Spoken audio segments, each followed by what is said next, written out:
الله حق جهاده هو اجتباكم وما جعل عليكم في الدين من حرج ملة أبيكم إبراهيم وسماكم المسلمين صدق الله العظيم. محترم دوستوں اور بزرگوں، دنیا میں کچھ لوگ اور کچھ خاندان ایسے ہوتے ہیں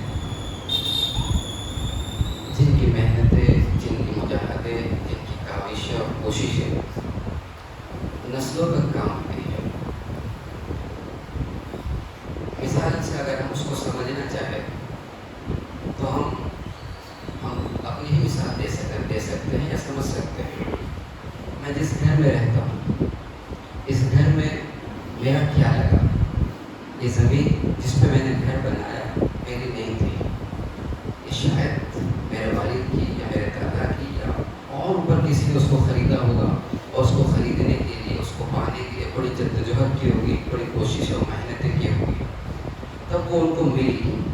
لیکن اس کا جو اثر اور فائدہ ہے، نسلیں اس کا فائدہ اٹھا رہی ہے، میں اس کا فائدہ اٹھا رہا ہوں. حالانکہ میں نے آج تک اتنی کوئی کمائی نہیں کی جس سے میں اپنے گھر کی زمین خرید سکتا، لیکن وہ کسی میرے دادا پر دادا نے اس کو خریدا ہوگا، اس کا فائدہ مجھے ہو رہا ہے. یہ کسی ایک انسان کی محنت تھی، کسی ایک انسان کی کوشش تھی جس کا فائدہ ہو رہا ہے.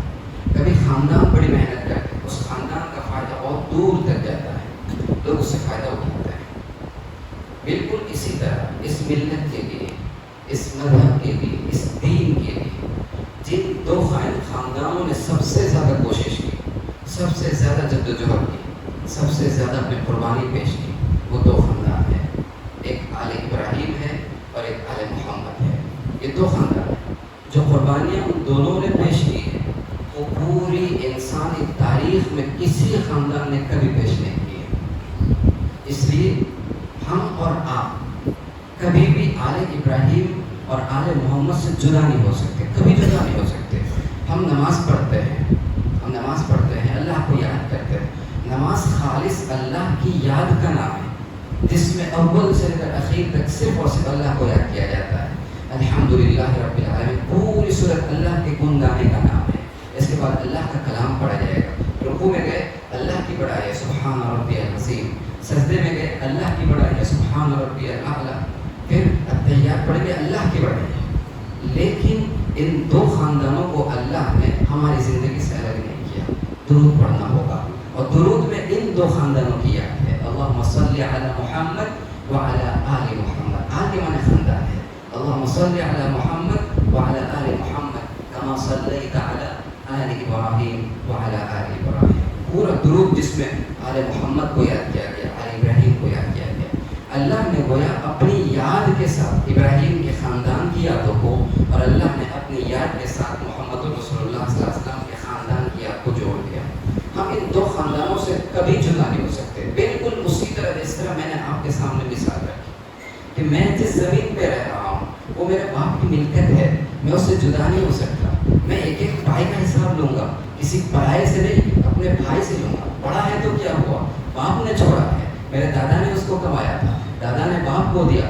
باپ نہیں ہے تو اکیلا نہیں لے سکتا. میں ایک ایک پائی کا تجھ سے حساب لوں گا، اور میں لیتا ہوں، ہم میں سے ہر انسان لیتا ہے. تو اللہ نے کہا کہ ابراہیم جو لے کر گیا ہے، ابراہیم نے جو قربانیاں پیش کی، محمد رسول اللہ صلی اللہ علیہ وسلم نے جو قربانیاں پیش کی، وہ ملکت کی قربانی تو نہیں تھی، لیکن بہرحال ملت کی قربانی تھی. اس نے کہا گیا ملت ابیکم ابراہیم. اس طرح تم اپنے باپ کی ملکت سے کبھی جدا نہیں ہو سکتے، اپنا ہاتھ نہیں کھینچ سکتے. بالکل اسی طرح ملت ابراہیمی سے تم کبھی جدا نہیں ہو سکتے ہو. ملت ابیکم ابراہیم. لفظ بھی اللہ نے کون سا کہا؟ ابراہیم نبی نہیں کہا کہ ابراہیم نبی کی ملت ہے، ابراہیم رسول کی ملت ہے، یا ابراہیم جو ابو الانبیاء ہے اس کی ملت ہے، یا ابراہیم جو اللہ کے چہیتے ہیں اس کی ملت ہے. نہیں، ملت ابیکم ابراہیم، تمہارے باپ ابراہیم کی ملت ہے. کیونکہ انسان اپنے باپ کی ملکت سے جڑا ہوتا ہے. اللہ رب العزت نے انسانوں سے کہا جس طرح تم اپنی ملکت سے جڑے رہتے ہو، ہٹتے نہیں ہو، ابراہیم کی ملت اسی طرح ہے. اس سے انسان سر منہ انحراف نہیں کر سکتا، کبھی جدا نہیں ہو سکتا. جو جدا ہو گیا وہ بیوقوف ہے. قرآن کہتا ہے من یرغب عن ملت ابراہیم الا من سفیہ نفسہ. جس نے ملت ابراہیم سے اپنا رخ موڑ دیا، جس نے ملت ابراہیم سے اپنے آپ کو جدا کر دیا، اس نے خود کو بیوقوف بنایا. إلا من سفي نفسه، یہ وہ انسان ہے جس نے اپنے آپ کو بیوقوف بنایا. آپ کی ملکت سے ہاتھ کھینچنے والا جس طرح بیوقوف ہے، اس سے بڑا بیوقوف وہ ہے جو اپنے باپ ابراہیم کی ملت سے منہ موڑ لیتا ہے. اللہ نے ملت ہمیں دی، اس کے لیے ان دو خاندانوں نے جو قربانیاں پیش کی اتنی قربانی کوئی کبھی پیش نہیں کر سکا. ابراہیم علیہ السلام کی قربانیاں بار بار سنتے ہیں. میں صرف اشاروں میں بتاتا ہوں وہ کہاں کہاں لڑے، کن کن لوگوں سے لڑے. ابراہیم علیہ السلام کی جنگ شروع ہوتی ہے خود سے، اپنے آپ سے لڑنا شروع کرتے ہیں. جب وہ لوگوں کو دیکھتے ہیں کہ ستاروں کی پوجا کر رہے ہیں، کوئی سورج کی پوجا کر رہا ہے، کوئی چاند تاروں کی پوجا کر رہا ہے، وہ خود سے لڑتے ہیں. جب ستاروں کو دیکھتے ہیں کہ یہ رب ہو سکتا ہے، چاند کو دیکھتے ہیں تو کہتے ہیں شاید یہ رب ہو سکتا ہے. یعنی خود سے لڑ رہے ہیں. یہ کوئی ایسا نہیں کہ ابراہیم کی نگاہ پڑی، ابراہیم نے کہہ دیا کہ یہ رب ہو سکتا ہے، اس کے بعد جو ہے صبح ہوئی اور کہا کہ یہ رب نہیں ہے. ایک زمانہ ہے جب ابراہیم خود سے لڑ رہے ہیں، پورا سماج اس کی پوجا کر رہا ہے، پورا سماج اس کی عبادت کر رہا ہے. میں ان سب سے جدا کیسے ہو سکتا ہوں؟ میں اپنے باپ سے جدا کیسے ہو سکتا ہوں جو بت بنا کے بیچ رہا ہے، جو مورتیاں بنا کے بیچ رہا ہے، جو مورتی کی پوجا کر رہا ہے؟ میں اپنے آپ کو الگ محسوس کیوں کر رہا ہوں؟ وہ خود سے لڑے اور پھر کہا کہ نہیں، اس کے لیے خود سے لڑنا پڑے تو لڑیں گے، لیکن جو ملت اللہ نے اول روز سے انبیاء کو عطا کی ہے، وہ ملت سب کچھ ہے، وہ دین سب کچھ ہے، اور اس دین کے لیے اپنے آپ سے لڑا جا سکتا ہے.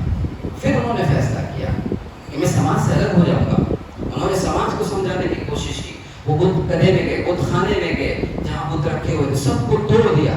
سماج سے لڑے، سماج سے الگ ہو گئے. سماج نے کہا کہ اس کو اپنے درمیان لڑنے کی ضرورت نہیں ہے، اس کو سنسار کر دیا جائے، اس کو اپنے نام سے باہر کر دیا جائے، اس کو سب سے الگ کر دیا جائے. ابراہیم نے کہا سب منظور ہے، لیکن میں تمہارے ساتھ نہیں ہو سکتا، کیونکہ مجھے اللہ کی ملت مل چکی ہے، مجھے اللہ کا دین مل چکا ہے، مجھے سب سے بڑا سرمایہ میرے ہاتھ لگا ہے. میں ان چیزوں کو چھوڑ نہیں سکتا.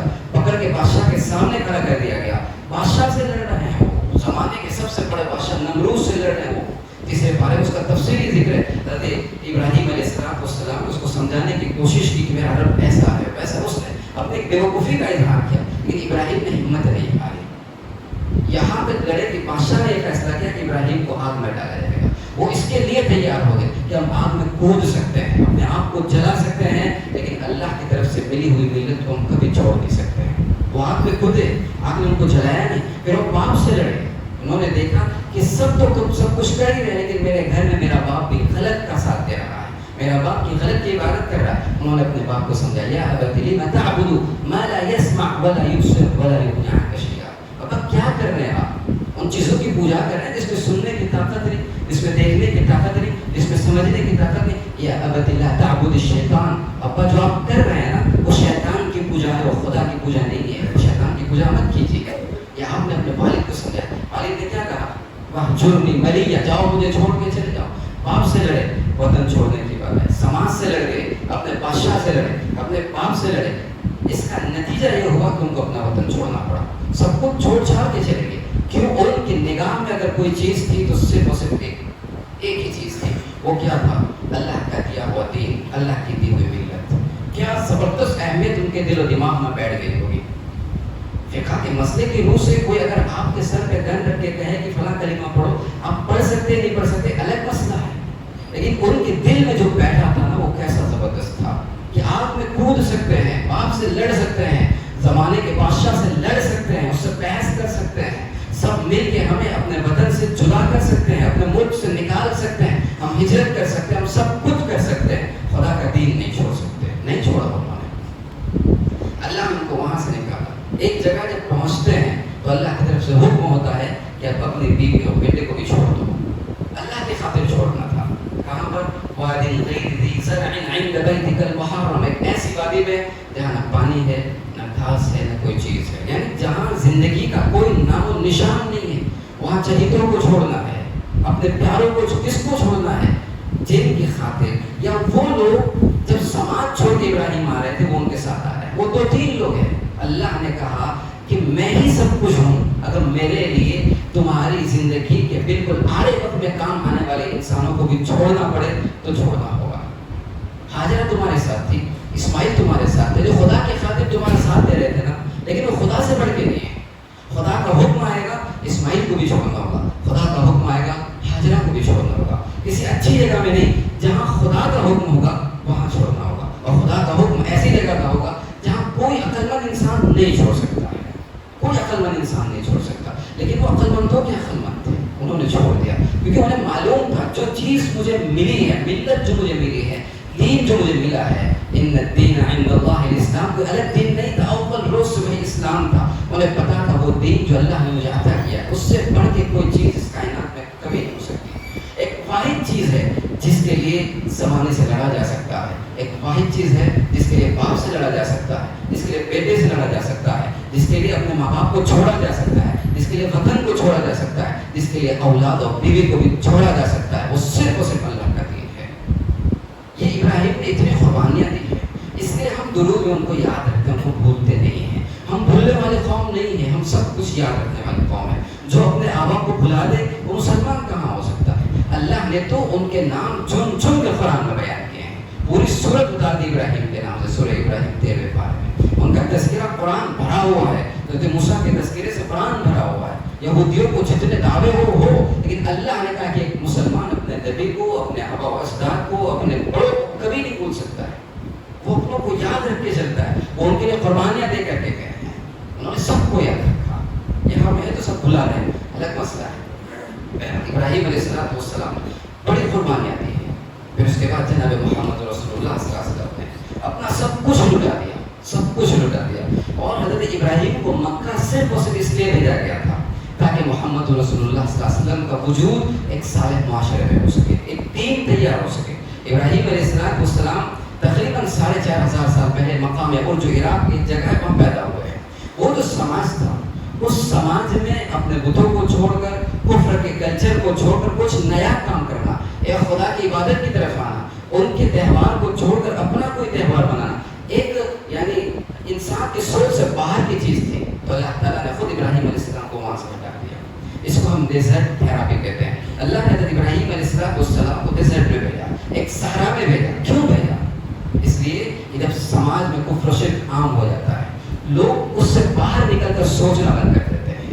اور اللہ رب العزت نے اصول انسانوں کو بتایا کہ جب تمہارے سماج میں کفر عام ہونے لگے، شرک عام ہونے لگے، اور شرک کے تہواروں کو تہوار کی طرح منایا جانے لگے، اپنا تہوار تمہیں تہوار محسوس نہ ہو تو وہ علاقہ رہنے کے قابل نہیں رہتا ہے، وہ چھوڑ دیا جاتا ہے. پھر ڈیزرٹ تھراپی استعمال کی جاتی ہے. پھر چاہے اس کے لیے ایسے صحراؤں میں جانا پڑے، ایسے جنگلوں میں جانا پڑے جہاں کوئی نہ ہو، صرف میں، میری بیوی اور میرا بچہ رہ جائے تو ہم رہ سکتے ہیں، تاکہ ہم اس جنگل میں رہ کر، ان صحراؤں میں رہ کر ایک نئے سماج کو وجود دے سکے، جو توحید والا سماج ہو، جو ملت ابراہیم والا سماج ہو، جو صرف ایک اللہ کو ماننے والا سماج ہو. یہ اللہ رب العزت نے ابراہیم علیہ السلام کو اسی لیے وہاں بھیجا. اور ابراہیم وہاں آ کے دعا کیا کر رہے ہیں؟ ربنا وجعلنا مسلمین لک ومن ذریتنا امۃ مسلمۃ لک. اپنے مسلمان ہونے کی دعا کرتے ہیں، اپنی نسلوں کے مسلمان ہونے کی دعا کرتے ہیں. کیونکہ انہیں پتا تھا اللہ نے مجھے یہاں اسی لیے بھیجا ہے تاکہ میں مسلمان رہوں، میری نسلیں مسلمان رہیں. وہ وہاں آئے، مسلمان بنے، نبی تھے، ابو الانبیاء تھے، لیکن مشن سے غافل نہیں تھے کہ اللہ نے جو وطن چھوڑایا کس لیے چھوڑایا ہے؟ تاکہ نسلوں میں ایمان رہے. اس لیے وہ دعا بھی کرتے ہیں، ربنا وابعث فیہم رسولا منہم یتلو علیہم. اے اللہ، میں تو چلا جاؤں گا، ایک زمانہ گزرے گا، لوگوں میں کہیں نہ کہیں کفر شرک آتا چلا جائے گا. ان نے رسول بھیجنا جو کام کرتا رہے، جو لوگوں کو خدا کا پیغام سناتا رہے. لوگوں کے درمیان ایسے لوگوں کا موجود ہونا جو خدا کا پیغام سناتے ہو. ابراہیم کی دعا ہے یہ، ابراہیم کی دعا. اگر لوگوں کو خدا کا پیغام سنانے والے لوگ نہیں رہیں گے تو لوگ کہاں چلے جائیں گے، کس طرف چلے جائیں گے؟ کسی کو کوئی اندازہ نہیں. جس طرف ہم جا رہے ہیں نا، ایک قدم بڑھا کر کے، اور بہت خطرناک کھائی ہے، ہمیں احساس نہیں ہو رہا ہے. جس طرح ہم اپنے تہواروں کو خوشیوں سے مناتے تھے، شاید مجھے کہیں ایسا محسوس ہوتا ہے کہ وہ چیز ختم ہو رہی ہے. پھر ہماری اولاد ان تہواروں کو منائے گی جن تہواروں کو منا کے وہ اپنے اولاد کو دیکھ رہے ہیں. ایک دن آئے گا جب اپنے تہوار ختم ہو جائیں گے، دوسرے تہوار اس کی جگہ لے لیں گے. ہم اپنی خوشیوں کو کھو دیں گے، دوسروں کی خوشیوں میں اپنی خوشی ڈھونڈیں گے. اور کوئی جب خدا کی توحید کے نعرے لگانے والا نہیں ہوگا تو سمجھ جانا چاہیے کہ ہم ابراہیم کے باپ کی بستی میں پل رہے ہیں، جہاں ابراہیم کا کوئی کام نہیں ہے، جہاں سے اللہ نے ابراہیم کو ہٹا دیا، جہاں سے اللہ نے اپنے پیارے حبیب جناب محمد رسول اللہ صلی اللہ علیہ وسلم کو ہٹا دیا. کہاں سے ہٹایا؟ مکے سے ہٹا دیا. آپ اسی سماج میں تھے جس کو ابراہیم نے آباد کیا تھا، لیکن وہ سماج ایک زمانے کے بعد کفر و شرک کا سماج بن گیا، جہاں نماز پڑھنا مشکل، جہاں اپنے تہوار منانا مشکل، جہاں روزہ رکھنا مشکل، جہاں خدا کا نام لینا مشکل. اللہ نے کہا میرا شہر ہے، یہاں میرا گھر ہے، وہ گھر ہے جو دنیا میں سب سے پہلے بنایا گیا. ان اول بیت وضع للناس للذی ببکہ مبارکہ، مبارک شہر میں اللہ کے گھر کو جس کو سب سے پہلے بنایا وہ اسی شہر میں ہے، لیکن محمد اب یہ شہر رہنے کے قابل نہیں رہ گیا ہے۔ رہنے کے قابل وہ لوگ ہوتے ہیں، وہ جگہ ہوتی ہے جہاں توحید کا غلغلہ ہوتا ہے، جہاں خدا کا نام ہوتا ہے، جہاں خدا کے مذہب پہ خوشی منائی جاتی ہے، اوروں کے مذہب پہ خوشی نہیں، خدا کے مذہب کے دیے ہوئے تہوار پہ خوشی منائی جاتی ہو، وہ شہر رہنے کے قابل ہے، وہ لوگ صحبت کے قابل ہے۔ یہ اللہ کے رسول کو چھوڑا دیا گیا کہ مکے میں نہیں رہنا، آپ مکے آئے دوبارہ، لیکن نکلنے کا انجام یہ ہوا کہ دوبارہ مکے کو محمد نصیب نہیں ہوئے، وہ مدینے کے حوالے ہو گئے، کیونکہ مدینے کی بستی وہ تھی جس نے محمد کا ساتھ دیا، جس نے توحید کی آواز کو نکھرنے کے لیے پوری فضا عطا کی کہ توحید کا غلغلہ یہاں سے اٹھے گا۔ محمد نے کیا چھوڑا؟ ابراہیم نے بہت کچھ چھوڑا، محمد نے کیا چھوڑا؟ محمد نے سب کچھ چھوڑ دیا، محمد کی آل نے سب کچھ چھوڑ دیا۔ کیسے چھوڑا؟ محمد پیدا ہوئے، پیدا ہونے سے پہلے باپ ان کو چھوڑ کے چلے گئے، باپ کھونا پڑا، 4 سال کے ہوئے ماں چلی گئی، دادا چلے گئے، کوئی پرورش کرنے والا نہیں۔ آپ کی شادی ہوئی ہے، آپ بڑے تاجر ہیں، جس سے شادی ہوئی وہ مکہ کی سب سے بڑے تاجر اور بزنس مین عورت حضرت خدیجہ الکبریٰ رضی اللہ تعالیٰ عنہا، جن کی تجارت صرف مکے میں نہیں تھی، ان کی تجارت کے قافلے یمن میں موجود تھے، ان کی تجارت کے قافلے شام اور سیریا میں موجود تھے، جو اس زمانے کی بلبریز سینٹر تھے، وہاں حضرت خدیجہ کی تجارت تھی۔ لیکن محمد رسول اللہ جب نبی بنتے ہیں تو کیا حال ہوتا ہے؟ خدیجہ کا سارا سرمایہ ختم ہو جاتا ہے، خدیجہ کا سب کچھ ختم ہو جاتا ہے، وہ دنیا کی بڑی تاجر عورت اپنے ہاتھ میں ٹفن لے کے جا رہی ہے، کہاں جا رہی ہے؟ ہرا کے پہاڑوں میں جا رہی ہے، اس پہاڑ میں، اس غار میں جس میں اور آپ چڑھنا شاید ناممکن سمجھے، سیڑھیاں بنائی جا چکی ہے، آسان کر دیے گئے راستے، تو میں اور آپ چڑھ سکتے ہیں، لیکن تصور کیجیے سب پتھر ہی پتھر ہے۔ وہ خدیجہ جو ایک عورت ہے، 40 سال کی عمر میں ان سے شادی ہوئی ہے، 15 سال اللہ کے رسول کے ساتھ رہی، اب نبوت ملنے والی ہے، وہ کم از کم 45 سال کی ہو چکی ہے، کم از کم 55 سال کی ہو چکی ہے، تب وہ اپنے ہاتھ میں توشالے کی پہاڑی چڑھتی ہے، غار ہرا میں پہنچتی ہے، محمد رسول اللہ صلی اللہ علیہ وسلم کو سب کچھ پہنچاتی، کھانا پہنچاتی۔ کون ہے وہ؟ کوئی خادمہ نہیں ہے، کوئی عام عورت نہیں ہے، کوئی نوکرانی نہیں ہے، وہ مکے کی سب سے بڑی تاجر عورت ہے۔ یہ قربانی دی ہے کس نے؟ خدیجہ نے دی ہے، اپنا سب کچھ لٹا دیا ہے، کس کے لیے؟ اس ملت کے لیے، اپنا سارا سرمایہ لٹا دیا ہے۔ محمد نے کیا کچھ کھویا ہے؟ لوگوں کو بھروسہ تھا کہ اس قوم کا اگر کوئی سردار ہوگا تو محمد ہوگا۔ جب آپ کے نکاح کا خطبہ ابو طالب نے پڑھا تو آپ نے کہا تھا میرا یہ بھتیجا کوئی عام انسان نہیں ہے، یہ دنیا میں بڑا مقام پانے والا انسان ہے۔ یہ ابو طالب نے آپ کے خطبے میں پڑھا، لوگوں کو یاد دلایا، اور لوگوں کو اس کا اعتراف تھا کہ اس سے بڑھ کے ہم نے کوئی مرد کبھی اپنی زندگی میں نہیں دیکھا ہے۔ اس مرد کا کیا حال ہوا جب نبوت ملی، کعبے کے پاس آتے ہیں، اللہ کے سامنے سر جھکاتے ہیں، اوجھڑی رکھ دی جاتی ہے، یہ ان کی عزت کی دھجیاں اڑا دی جاتی ہے۔ آپ نے اپنی عزت کو داؤ پہ لگا دیا، آپ نے اپنا سب کچھ مال داؤ پہ لگا دیا۔ جب آپ حج کے لیے مکہ آئے ہیں، اللہ کے رسول سے پوچھا کیا کہاں رکیں گے؟ کیا آپ اپنے گھر میں رکیں گے؟ کیا آپ عقیل کے گھر میں رکیں گے؟ تو آپ نے کہا آل عقیل نے میرے لیے گھر کہاں باقی رکھا، میرا سب کچھ لٹ گیا ہے، سب کچھ لٹ گیا ہے۔ آپ کا انتقال ہو رہا ہے، کون ہے آپ؟ شہنشاہوں کے شہنشاہ ہیں، دنیا کے ایک بڑی سرزمین پہ آپ کی حکومت ہے، اور حکومت سے کیا لینا دینا؟ اللہ کا حبیب ہے، اللہ کا دلارا ہے، آپ کی وفات ہو رہی ہے، کچا سا مکان ہے جس میں انسان آرام سے سو نہیں سکتا، سر رکھنے کے لیے تکیہ نہیں ہے، عائشہ کی گود میں سر رکھا ہوا ہے، مسواک ہاتھ میں، اس کے علاوہ آپ کے پاس کچھ نہیں ہے، آپ کی روح پرواز کرتی ہے۔ یہ سب کچھ کہاں چلا گیا؟ یہ سب کچھ صرف اور صرف اس دین کے خاطر لٹ گیا۔ اس لیے اللہ نے کہا یہ دین جو تمہیں دیا ہے نا، وہ فری کی چیز نہیں ہے، بڑی مہنگی چیز ہے۔ جاہدوا فی اللہ حق جہادی، اس دین کے لیے اپنا سب کچھ تمہیں بھی لٹانا ہوگا، اپنی پوری کوشش کرنا ہوگا، کیونکہ یہ دین اللہ نے ایسے نہیں دے دیا۔ ملت ابیکم ابراہیم، اس بندے کا دین ہے، اس بندے کی ملت ہے جس نے اپنا سب کچھ لٹا دیا تھا۔ اس کا ایک سہارا تھا اسماعیل، لیکن اس سے کہا گیا گردن پہ چھری چلاؤ، اس نے وہ بھی چلا دی، اس نے وہ بھی چلا دی۔ وہ یعنی عشق کی گویا ایک معراج تھے جو اپنے بڑھاپے میں ایک سہارا دیکھتے تھے، اس سے کہا کہ اس کی گردن پہ چھری چلاؤ، اس نے چلا دی۔ یہ خدا تیرے آگے سب کچھ نشاور ہے، میں سب کچھ قربان کرنے کے لیے ہی آیا۔ اللہ نے کہا کہ دین بڑی قیمتی چیز ہے، ملت ابیکم ابراہیم، اس نے سب کچھ لٹا دیا نا، اس کا یہ دین ہے، اس کی یہ ملت ہے، اور پھر اس دین کی تصدیق کی جناب محمد رسول اللہ صلی اللہ علیہ وسلم نے، جس نے سب کچھ لٹا دیا، ان کے صحابہ نے سب کچھ لٹا دیا، جن کو ننگی پیٹ صحراؤں میں لٹا کر پتھریلی زمین پہ گھسیٹا گیا، ان کے بدن سے، ان کی پیٹ سے، ان کی چمڑی انبیاء نکل گئی، سب کس سے ہم سنتے ہیں. یہ صرف کیوں ہے؟ صرف اس وجہ سے ہے کہ ہمیں دین کی اہمیت معلوم ہو. ملت ابیکم ابراہیم، یہ ابراہیم کا وہ مذہب ہے اور ابراہیم کی یہ ملت ہے جس کے لیے انہوں نے اپنا سب کچھ قربان کر دیا. اس لیے مجھے اور آپ کو حکم دیا گیا کہ جمعہ کے دن کم از کم 100 بار اللہ کے رسول کو، ان کے خاندان کو، ان کے صحابہ کو، ابراہیم کو، ان کے خاندان کو، ان کی بیوی کو، ان کے بچے کو جو لیٹ گئے تھے اپنی گردن کٹانے کے لیے، ان کو یاد کیا کرو. اب آپ سوچیے میں اور آپ جمعہ کا دن بھی ایسے گزار دیں 100 بار بھی درود نہ پڑھے، 100 بار بھی اللہ کے رسول کو نہ یاد کرے. اس سے بڑی محرومی کیا ہو سکتی ہے؟ وہ جو اللہ کا پیارا میرے لیے تڑپتا رہا، میرے لیے خون میں لطپت ہوتا رہا، میرے لیے سر پہ پتھر کھاتا رہا. ابراہیم کو کیا لینا دینا تھا؟ اپنا کلمہ پڑھ کے بیٹھے رہتے. فقہ کی کتابوں میں مسئلہ لکھا ہے، کوئی اگر کسی انسان کو مجبور کر دے کہ تیری جان لے لوں گا، تجھے مان لوں گا، تو کفر کا کلمہ کہہ سکتا ہے. ابراہیم ابو الانبیاء تھے، وہ سارے مسئلے جانتے تھے، لیکن آگ میں کود پڑے، باپ سے لڑ گئے، بادشاہوں سے لڑ گئے. کیوں؟ کیونکہ ان کو پتا تھا کہ ایک نئی نسل آباد کرنا ضروری ہوگا، اور یہ اسی وقت ہوگی جب ان کو صحراؤں میں لے جایا جائے گا. ایک نئی نسل کی تیاری ہوگی، تب جا کر اس دنیا کے اندر خدا کا بول بالا ہوگا، خدا کے نام لینے والے لوگ پیدا ہوں گے. اور ہم ایسے اللہ کے نام لینے والے پیدا ہوئے جو ابراہیم کو بھول چکے ہیں، جو محمد رسول اللہ کو بھول چکے ہیں، جو ہاجرہ کی دوڑنے کو بھول چکے ہیں، جو اسماعیل کے کٹنے کو بھول چکے ہیں، جو ابراہیم کے آگ میں کودنے کو بھول چکے ہیں، جو محمد رسول اللہ کے تائید میں پتھر کھانے کو بھول چکے ہیں، جو بلال کی آوازوں کو بھول چکے ہیں. ملت ابیکم ابراہیم، یہ وہ ملت ہے جس کی ساری قربانیاں دی گئی. ہم ان کو بھول چکے صبح سے ابھی تک. اگر میں شاید دعویٰ کروں کہ ہم میں سے آدھی مسجد ایسی ہوگی جنہوں نے درود کی کوئی کثرت سے جو ہے ورد نہیں کیا ہے، تو شاید میں غلط نہیں ہوں گا. ہم کیوں بھول سکتے ہیں؟ ہم کیسے بھول سکتے ہیں ایسے موسیقوں کو؟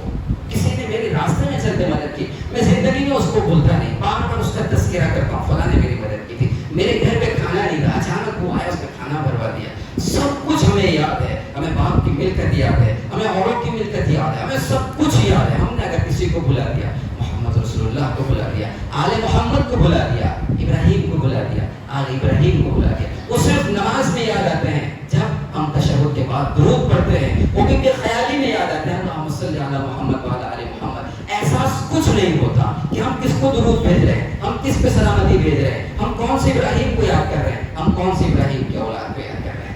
یہ درود نہیں ہے، ایک زندہ احساس کا نام ہے، اپنے محسن کو یاد کرنے کا نام ہے. آج جمعہ کا مبارک دن ہے، عید کی گھڑیاں گزری ہے، صرف اسی لیے گزری کہ ہم ابراہیم کو یاد کریں. یاد کرنے کا ایک ہی تو ذریعہ ہمارے پاس رہ گیا ہے کہ ہم درود کی کثرت کریں اور ایک احساس کے ساتھ ان کو یاد کریں. اللہ کرے یہ بات سب سے پہلے میری سمجھ میں آئے، پھر آپ سب کی سمجھ میں آئے، اور اللہ ہم سب کو عمل کی توفیق سے نوازے. وآخر دعوانا الحمدللہ رب العالمین.